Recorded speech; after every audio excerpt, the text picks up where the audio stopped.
नमस्कार मित्रों, आज हम सूफी भक्त कवियों की बात करेंगे जिन्होंने प्रकृति को अपनी प्रेमिका मान परमात्मा की तरह उसकी साधना की और स्वयं साधक के रूप में कविताएं रचते रहे।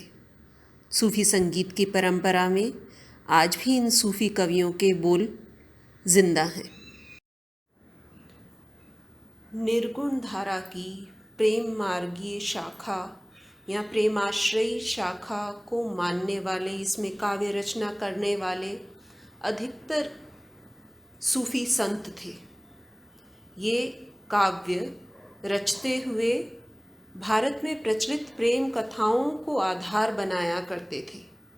इनके अनुसार ईश्वर को प्राप्त करने का एकमात्र साधन है प्रेम, और ईश्वर से मिलने के लिए प्रेम की पीड़ा होना बहुत ज़रूरी है। इनका विश्वास है कि प्रेममय होकर ही जीव ईश्वर में विलीन हो सकता है। इस शाखा के प्रमुख कवि जायसी हैं, जिनका प्रमुख ग्रंथ है पद्मावत।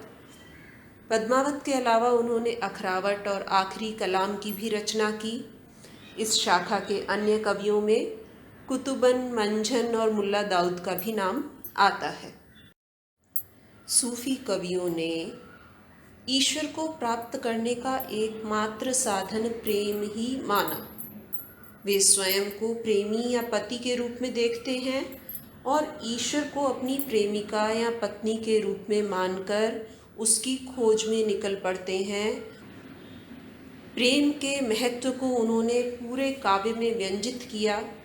मानुष प्रेम, मानव मात्र से प्रेम और प्रकृति के कण कण से प्रेम की महिमा को उन्होंने व्यंजित करते हुए कहा, मानुष प्रेम भये बैकुंठी, नहीं तका छार भरी मुठी। अर्थात प्रेम यदि नहीं है हृदय में प्रकृति के प्रति, आसपास के प्रति, ईश्वर के प्रति, तो जीवन निरर्थक है। भारतीय जनजीवन से संबंधित कथाओं को आधार बनाकर बहुत सी कथाएं जो सदियों से भारतीय जनमानस में प्रेम कथाओं के रूप में प्रचलित थीं, उन्हीं को आधार बनाकर इन्होंने अपनी काव्य रचना की, ताकि अपनी सोच को, अपने विचारों को, अपनी दार्शनिकता को ये आम जनता तक पहुंचा सके।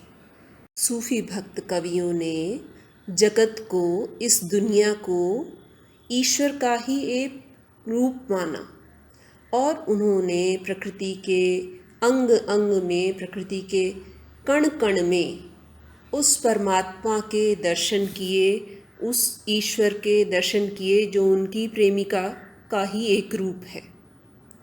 पद्मावत में जायसी पद्मिनी के रूप सौंदर्य में प्रकृति की छटा देखते हैं।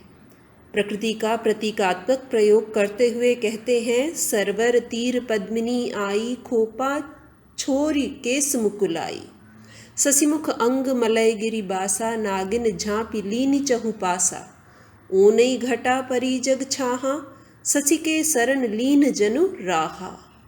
पद्मिनी के इस अलौकिक सौंदर्य में उन्हें ईश्वर का ही, परमात्मा का ही आभास होता है। इन कवियों ने अपनी जो कथा कही वो लंबी कहानी के रूप में कही, और वो लंबी कहानियाँ प्रबंध काव्य के रूप में हमारे सामने आईं और बोलचाल की अत्यंत सरल अवधी भाषा में ये कहानियाँ जन जन तक पहुँची। भक्ति काव्य की अगली कड़ी में हम बात करेंगे कृष्ण भक्ति काव्य की।